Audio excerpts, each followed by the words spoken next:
ഇന്ത്യയുടെ ഓപ്പറേഷൻ സിന്ദൂറിനെതിരായിട്ട് പോസ്റ്റിട്ട മലയാളിയെ നാഗർപൂർ police arrest ചെയ്തു. മഹാരാഷ്ട്രയിൽ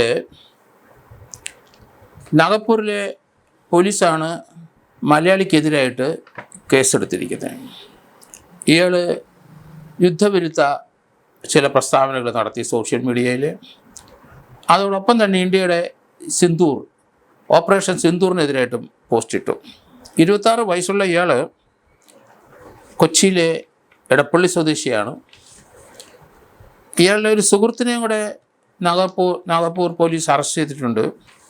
അവർ ഇഷ കുമാരി എന്ന് പറയുന്ന ആ സ്ത്രീക്ക് 22 വയസ്സേ പ്രായമുള്ളൂ. ഇയാൾ നക്സലൈറ്റ് ആദർശത്തിൽ സഞ്ചരിക്കുന്ന ആളാണ്. ഒരു വീഡിയോ ഒക്കെ നേരത്തെ നക്സലൈറ്റിൻ്റെ ആഭിമുഖ്യത്തോടെ ഇട്ടിട്ടുണ്ട്. ഇയാൾക്കെതിരായിട്ട് എറണാകുളത്തും ചില കേസുകളുണ്ട്.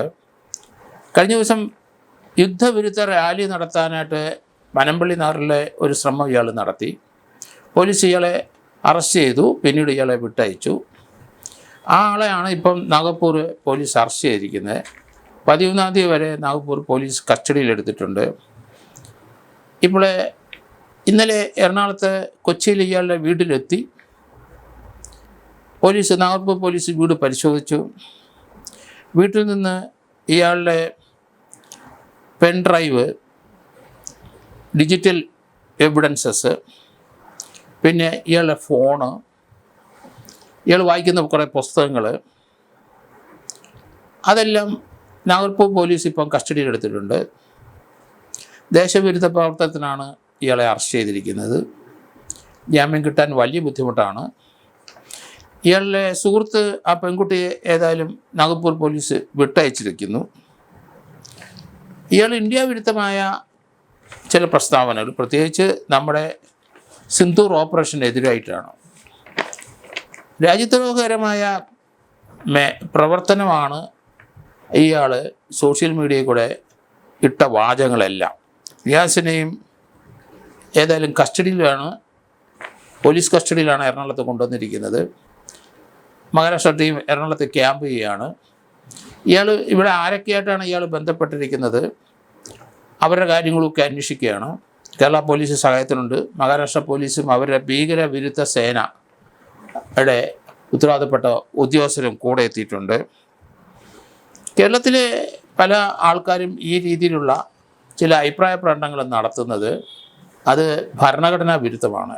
കോൺസ്റ്റിറ്റ്യൂഷൻ അനുസരിച്ച് നമുക്ക് അഭിപ്രായ സ്വാതന്ത്ര്യം ഉണ്ടെങ്കിലും രാജ്യദ്രോഹകരമായ രാജ്യത്തിനെതിരായിട്ടുള്ള ജൽപ്പനങ്ങളൊന്നും അത് വിലപ്പോവില്ല.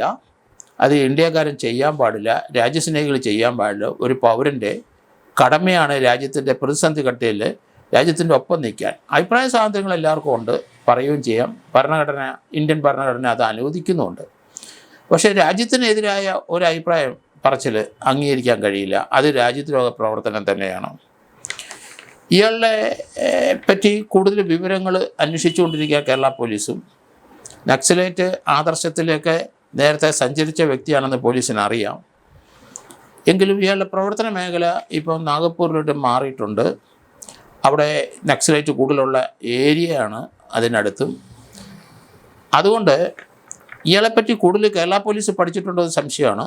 മഹാരാഷ്ട്ര പോലീസ് എന്തായാലും ഇയാളെപ്പറ്റി കൂടുതൽ പഠിച്ചുകൊണ്ടിരിക്കുന്നുണ്ട്. കേരള പോലീസും ഇൻ്റലിജൻസ് ഇയാളുടെ പൂർവ്വ ചരിത്രങ്ങളെല്ലാം നോക്കുന്നുണ്ട്. പക്ഷേ ഇയാൾക്ക് 26 വയസ്സേ ഉള്ളൂ. ഇന്ത്യയിൽ ഏതൊക്കെ മേഖലയിൽ ഇയാൾ ചെന്നിട്ടുണ്ട്, എവിടെയൊക്കെ പോകുന്നുണ്ട് എന്നുള്ള കാര്യത്തിലൊക്കെ ഇപ്പം പോലീസ് അന്വേഷിക്കുകയാണ്. മഹാരാഷ്ട്ര പോലീസ് ഇയാളുടെ ഓഫീസിൽ നിന്ന്, ഇയാളുടെ വീട്ടിൽ നിന്നും ഡിജിറ്റൽ എവിഡൻസും മറ്റും എടുത്തിരിക്കുന്നത് തീർച്ചയായിട്ടും കേരള പോലീസിന് നേരത്തെ എടുക്കാമായിരുന്നു. അത് ഇയാൾ പനമ്പള്ളി നഗറിലെ ഒരു യുദ്ധവിരുദ്ധ റാലി നടത്തിയപ്പം ഇയാളുടെ ഹിസ്റ്ററി കേരള പോലീസിന് അറിയാം. അതുകൊണ്ട് ഇയാളെ നേരത്തെ പോലീസിന് കസ്റ്റഡിയിൽ എടുക്കാമായിരുന്നു എന്ന് എനിക്ക് തോന്നുന്നത്. സോഷ്യൽ മീഡിയയിൽ ഇയാളുടെ പ്രവർത്തനം ഇൻ്റലിജൻസ് തീർച്ചയായിട്ടും നോട്ട് ചെയ്തിട്ടുണ്ടാവണം. അതുപോലെ തന്നെ മലയാളിയിലെ ചില യൂട്യൂബേഴ്സും രാജ്യത്തിനെതിരായിട്ടൊക്കെ സംസാരിക്കാൻ തുടങ്ങിയിട്ടുണ്ട്.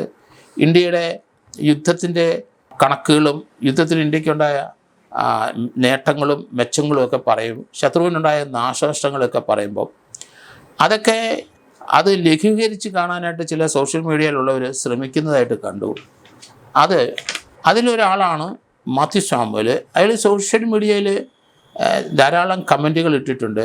ഇന്ത്യയുടെ പ്രതിരോധ വകുപ്പിലുള്ളവർ പറയുന്ന പല കാര്യങ്ങളും കറക്റ്റല്ല എന്നുള്ള രീതിയിൽ തന്നെയാണ് ചില പാശ്ചാത്യ പത്രങ്ങളെ കോട്ട് ചെയ്തിട്ട് അയാൾ പറഞ്ഞിരിക്കുന്നത്. അതൊക്കെ പാശ്ചാത്യർക്ക് പല രീതിയിലുള്ള പത്രപ്രവർത്തനങ്ങളുണ്ട് നമ്മൾ മനസ്സിലാക്കണം. അവർ പറയുന്നതൊക്കെ സത്യസന്ധമാകണമെന്ന് നിർബന്ധവുമില്ല.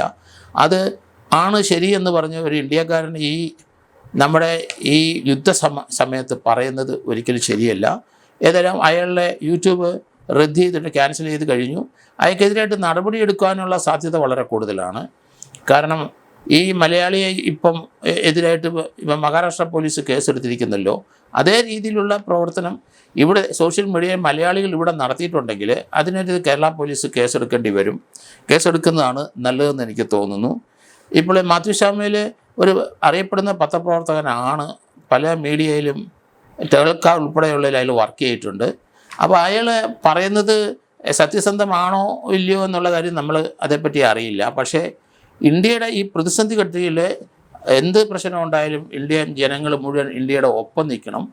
കാരണം അങ്ങനെയാണ് ഒരു രാജ്യസ്നേഹി, പ്രത്യേകിച്ച് ഒരു ഇന്ത്യക്കാരൻ അല്ലെങ്കിൽ ഇന്ത്യൻ പൗരത്വ ഒരാൾ പ്രവർത്തിക്കേണ്ടത്. അതൊക്കെ മറന്നിട്ട് പാശ്ചാത്യരെ ചില വില കുറഞ്ഞ അഭിപ്രായങ്ങളൊക്കെ അതാണ് ശരിയെന്നുള്ള രീതിയിൽ ഇന്ത്യയിൽ പറയുകയോ സോഷ്യൽ മീഡിയയിൽ പ്രചരിപ്പിക്കുകയോ ചെയ്താൽ അത് കുറ്റകരമാണെന്ന് ഇവർ മനസ്സിലാക്കണം. അങ്ങനെ ഒരു പത്രപ്രവർത്തനം ഇന്ത്യ അനുവദിക്കത്തില്ല. ലോകത്ത് ഒരു രാജ്യവും അവരുടെ ഈ രീതിയിലുള്ള പത്രപ്രവർത്തനം അനുവദിക്കത്തുമില്ല. അതുകൊണ്ട് മാത്യു സാമുവലിൻ്റെ സോഷ്യൽ മീഡിയ അത് തീർച്ചയായിട്ടും അത് റദ്ദ് ചെയ്തിരിക്കുന്നു. അത് അദ്ദേഹത്തിൻ്റെ പത്രപ്രവർത്തനത്തിൻ്റെ ചരിത്രങ്ങളൊക്കെ ഇപ്പം പല സോഷ്യൽ മീഡിയകളിലും ഇപ്പം ധാരാളം പറഞ്ഞു വയ്ക്കുന്നുണ്ട്. അദ്ദേഹത്തിനെതിരായിട്ടുള്ള നീക്കങ്ങൾ അതിശക്തമാണ്. അദ്ദേഹത്തിന് എതിരായി ഒരു കേസ് രജിസ്റ്റർ ചെയ്തിട്ടുണ്ടോ എന്നും നമുക്കറിയില്ല. ഏതായാലും സോഷ്യൽ മീഡിയയിൽ അത് നിർത്തിവെപ്പിച്ച് ഗവൺമെൻറ് ഓഫ് ഇന്ത്യ ഇനി ഫർദറായിട്ടുള്ള പ്രോസിക്യൂഷൻ സ്റ്റെപ്പുകൾ തീർച്ചയായിട്ടും സെൻട്രൽ ഗവൺമെൻറ്റിൽ നിന്ന് ഉണ്ടാകാനാണ് സാധ്യത. കേരള ഗവൺമെൻറ്റിനും ഈ ഇദ്ദേഹത്തിന് എതിരായിട്ടുള്ള ഒരു കേസെടുക്കുന്നതിന് നിയമ തടസ്സങ്ങളൊന്നുമില്ല. ഇവിടെ ചെയ്യുന്നതാണ് ഉത്തമമെന്ന് എനിക്ക് തോന്നുന്നു. കാരണം അങ്ങനെ ഒരു ഒഫൻസ് ഉണ്ടെങ്കിൽ അതേപ്പറ്റി കേരള പോലീസിനെ അന്വേഷിക്കാം. അതിനകത്ത് കഴമ്പുണ്ടെങ്കിൽ തീർച്ചയായിട്ടും അയാൾക്കെതിരായിട്ടുള്ള കുറ്റചാർജ് കൊടുക്കുന്നതിനും തടസ്സമില്ല. എന്തായാലും ഇപ്പോഴും ഒരു മലയാളിയെ തന്നെയാണ് മഹാരാഷ്ട്ര പോലീസ് പിടിച്ചിരിക്കുന്നത്. അത് അയാൾക്കെതിരായിട്ട് അതിശക്തമായ നടപടി ഉണ്ടാവും. രാജ്യദ്രോഹ പ്രവർത്തനത്തിൻ്റെ വകുപ്പുകൾ തന്നെയാണ് മഹാരാഷ്ട്ര പോലീസ് ഇട്ടിരിക്കുന്നതെന്നും മനസ്സിലാക്കുന്നു.